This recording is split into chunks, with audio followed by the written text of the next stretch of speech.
స్పూక్గా నా ఫ్రెండ్ వాడు ఉన్నాడు, ఏ క్లాస్ స్పూక్, జాతి రత్నం వాడు. అస్సలు క్లాసులకు రాడు, నా రూమే అందరూ నేను చెడదింగాను అనుకుంటారు. అంటే నేను వస్తున్నాను కదా, వాడు రావాలి కదా, నన్ను ఎందుకు అంటారు మీరు? ఎనీవే వాడు రాడు అసలు. ఒకరోజు ఇలాగే నైట్ టైము తినేసాం, పిచ్చాపాటి మాట్లాడుకుంటున్నాం, ఫోన్ వచ్చింది వీడికి. హలో బేబీ అన్నాడు. బయటికి వెళ్ళి మాట్లాడుతూ ఇలా తొంగి చూసి ఇలా కాళ్ళు ఎత్తుతున్నాడు.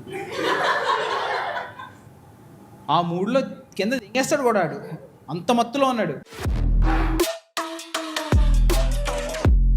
6th ఫ్లోర్ అది. ఇలా మాట్లాడుతూ సారీ, ఒక్క కాలు ఎత్తాడు, రెండో కాలు ఎత్తే అవుట్. ఇక రొమాంటిక్ ఏంట్రా బాబు, అదేదో బెడ్ మీద పడుకొని ఇలాగ అంటూ ఉంటారు చూసా, అలా మాట్లాడుతున్నాడు గోడ మీద ఎక్కేసి. సరే ఏం మాట్లాడుతున్నాడా అని చాలాసేపు అయింది.